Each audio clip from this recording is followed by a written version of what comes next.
Dan ketika memang jalurnya itu banyak tersumbat, akhirnya tekanan darah itu menjadi sangat tinggi. Ketika tekanan darah sangat tinggi, lalu terjadilah pecah pembuluh darah di kepala. Ketika pecah pembuluh darah kepala sebelah kanan, maka kita akan stroke sebelah kiri. Pecah pembuluh darah sebelah kiri, maka kita akan stroke sebelah kanan. Dan bagaimana itu supaya tidak terjadi? Bagaimana penanganannya? Baik sahabat semua, sebelum melanjutkan menonton video ini, silakan di subscribe channel saya ini dan diklik ikon loncengnya. Terima kasih. Baik sahabat semua, ketemu lagi dengan saya di sini. Assalamualaikum warahmatullahi wabarakatuh. Sahabat, seperti biasa saya ngopi dulu.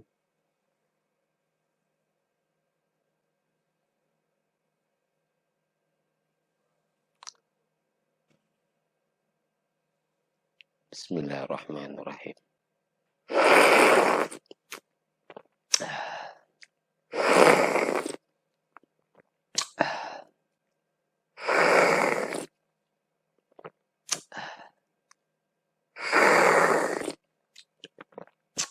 Saking nikmatnya kopi Indonesia, ini kopi Sumatera. Jadi kebiasaan saya minum kopi ini tiga seruput ya. Berhenti kalau barusan 4 seruput. Tambah 1 seruput lagi. Bismillahirrahmanirrahim. Alhamdulillahirabbil alamin. Baik sahabat, sekarang sebelum saya memulai video kali ini, saya sebagai anak bangsa, kita sebagai rakyat Indonesia, dengarkan pesan-pesan saya sebagai anak bangsa sesama rakyat Indonesia. Silakan. Sahabat sebangsa, setanah air, kita dianugerahi oleh Tuhan dan sudah menjadi hukum Allah, kita hidup dalam perbedaan. Berbeda suku, berbeda agama, berbeda etnis, berbeda bahasa daerah, berbeda budaya, berbeda adat, berbeda tradisi. Inilah yang namanya Indonesia, Negara Kesatuan Republik Indonesia. Jangan sampai karena perbedaan agama, suku, bahasa daerah, tradisi menyebabkan kita menjadi kelihatan tidak satu, tidak bersatu. Sahabat, musuh nyata negara kita adalah kabar dusta, koruptor. Mari kita jaga NKRI ini, karena pendahulu kita sudah sepakat bahwa kita Bhinneka Tunggal Ika, berbeda-beda tetap bersatu. Mari kita bersatu membangun Republik Indonesia ini yang akan hidup untuk selamanya. Merdeka, bersyukur atas negara yang besar ini, bersyukur atas keberagamannya, dan kita disatukan oleh Pancasila. Sukses buat sahabat semua, dan sukses selalu buat negara kita. Amin.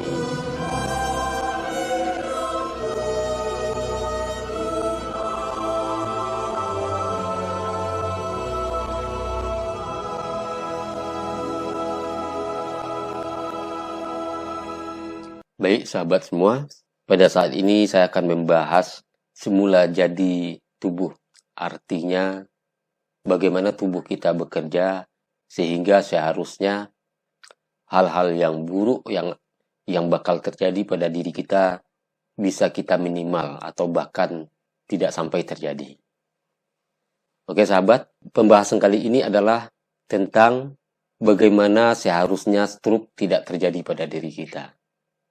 Sahabat, kita tahu bahwasanya stroke itu adalah efek samping, bukan penyakit.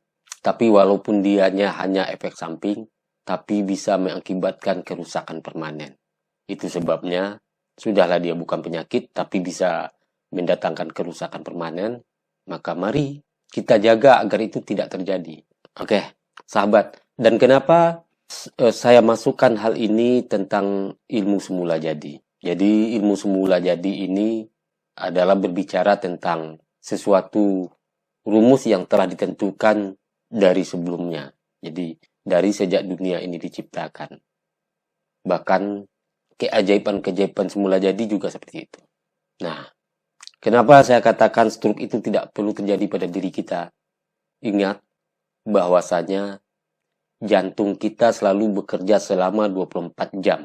Jadi jantung kita itu bekerja bukan karena arahan kita, bukan karena upaya kita, bukan karena keinginan kita.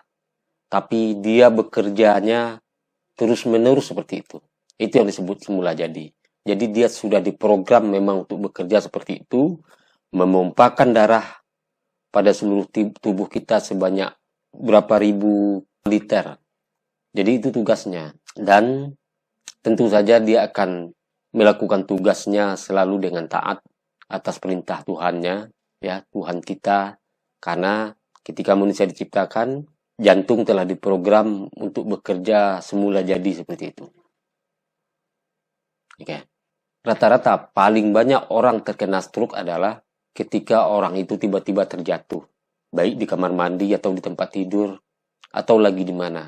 Dan itu biasanya penyebabnya adalah karena tekanan darahnya tinggi ketika itu. Jadi sebenarnya yang perlu kita jaga adalah bagaimana perjalanan darah yang dipompa oleh jantung kita itu lancar. Artinya jangan ada sesuatu yang menyumbat perjalanan darah itu. Lebih-lebih juga jangan sampai darah kita terlalu mengental. Ya, itu sebabnya kita perlu sekali sebulan itu pertukaran darah. Artinya darah yang baru. Bagi laki-laki, kalau baginda Nabi mengajarkan berbekam mengeluarkan darah kotor, sehingga nanti datang darah baru. Dan bagi wanita bagaimana? Wanita tidak perlu, karena mereka sudah ada siklus per bulannya untuk mengeluarkan darah kotor. Dan untuk mengeluarkan darah atau berbekam ini, juga ada waktu-waktu tertentunya, waktu-waktu bagusnya. Saya lebih berpedoman kepada waktu yang ditentukan oleh baginda Nabi. Baginda Nabi kita menentukan waktu yang terbaik untuk bekam itu adalah tanggal 17 hari bulan, 19 hari bulan, dan 21 hari bulan. Yang dimaksud dengan hari bulan ini adalah penanggalan menurut bulan. Jadi kalau penanggalan menurut bulan, kita berpatokan kepada Hijriah. Jadi sekarang tanggal Hijriahnya tanggal berapa, ya seperti itu. Jadi bukan perkisaran matahari. Baik sahabat, setelah itu semua kita lakukan juga makanan kita harus kita jaga. Karena terkadang kelebihan kolesterol di tubuh kita ditambah kelebihan purin, dan di saat yang sama juga kelebihan gula, itu bahaya. Seperti video sebelumnya saya katakan, kelebihan kolesterol sebabapun banyaknya tidak masalah. Tapi yang sangat bermasalah adalah ketika di saat yang sama kita kelebihan gula yang tinggi juga. Itulah yang membuat kolesterol kita itu mudah mengental. Begitupun dengan purin. Nah, itulah terjadi penyumbatan jalur peredaran darah, itulah yang akhirnya membuat jantung tetap mempunyai tugasnya memompa, mengalirkan darah ke seluruh tubuh yang telah ditentukan berapa banyaknya, dan dia akan berusaha seperti itu. Dan ketika memang jalurnya itu banyak tersumbat, akhirnya tekanan darah itu menjadi sangat tinggi. Ketika tekanan darah sangat tinggi, lalu terjadilah pecah pembuluh darah di kepala. Ketika pecah pembuluh darah kepala sebelah kanan, maka kita akan stroke sebelah kiri. Pecah pembuluh darah sebelah kiri, maka kita akan stroke sebelah kanan. Dan bagaimana itu supaya tidak terjadi? Bagaimana penanganannya? Baik sahabat. Karena yang saya katakan tadi, rata-rata penyebab orang kena stroke itu adalah karena jatuh di kamar mandi atau di tempat tidur. Karena ketika tekanan darah sangat tinggi, dia menjadi pusing, lalu jatuh, pingsan. Nah, ini uniknya. Saya punya sahabat di Jambi, pernah dia ke kamar mandi, dan jatuh pingsan. Tapi tidak ada orang yang tahu. Ketika dia terbangun, ya, dia tidak stroke. Dia terjatuh itu memang karena tekanan darahnya tinggi ketika itu. Nah, ini bisa kita jadikan pelajaran.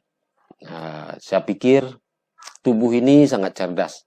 Tubuh ketika dia tidak mampu mengalami suatu beban apapun, maka dia mencari jalan untuk menyelamatkan tuannya, diri kita, adalah dengan cara pingsan. Dia akan mengistirahatkan tubuh kita dengan cara pingsan.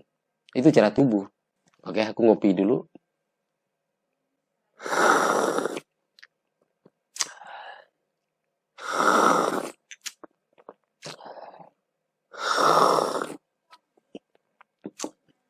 Nah, tentu timbul pertanyaan, bagaimana ketika kita ketemu orang tua kita atau siapa saja yang dia terjatuh di kamar mandi dan kita tahu apa tindakan yang harus kita lakukan.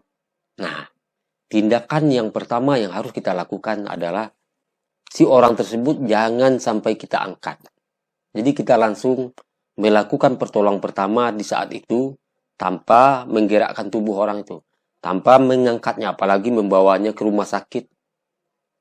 Ya, jangan. Jadi mesti lakukan hal ini dulu. Setelah kita lakukan hal yang akan saya sebutkan, baru setelah itu kita bawa ke rumah sakit, tidak apa-apa. Pertolongan pertama yang harus dan wajib kita lakukan adalah dengan menusuk 10 jari tangannya ini. Ya. Nah, jika perlu, kita mempunyai alat, alat yang biasa ketika kita ke dokter untuk periksa darah, ada alat penusuknya. Lebih bagus pakai itu. Jadi itu disiapkan di rumah. Jadi suatu saat ketika terjadi hal demikian, kita tinggal menusuk 10 jarinya ini. Tik. Karena ada alatnya. Tik, tik, tik. Sebab kenapa? Karena ketika terjadi hal seperti itu, kita sebagai keluarga menjadi grogi. Misal dengan memakai finiti menusuknya, itu tentu akan lebih dalam atau apa. Tapi dengan alat itu, posisinya kan sudah ada. Aturannya sudah ada. Jadi dengan alat itu, langsung ke 10 jarinya. Lalu di saat yang sama lihat wajah orang itu.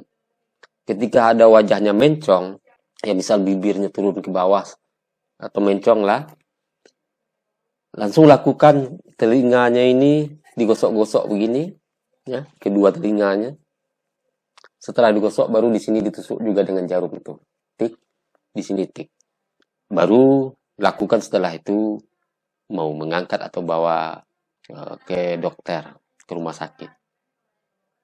Nah, sahabat tentu bertanya-tanya, kenapa harus melakukan itu? Dan kenapa seorang yang pingsan tadi karena terjatuh, karena tekanan darah tinggi itu tidak boleh diangkat? Tentu timbul pertanyaan seperti itu. Jadi begini sahabat. Ketika seseorang jatuh di kamar mandi atau tempat tidur karena tekanan darah tinggi, dan habis jatuh dia pingsan, itu adalah cara tubuh menyelamatkan dirinya. Sehingga ketika tubuh pingsan itu adalah cara tubuh menyelamatkan tuannya, diri kita. Sehingga tubuh kita istirahat. Ketika tubuh kita istirahat, jantung dia akan mengurangi memompa darah tersebut.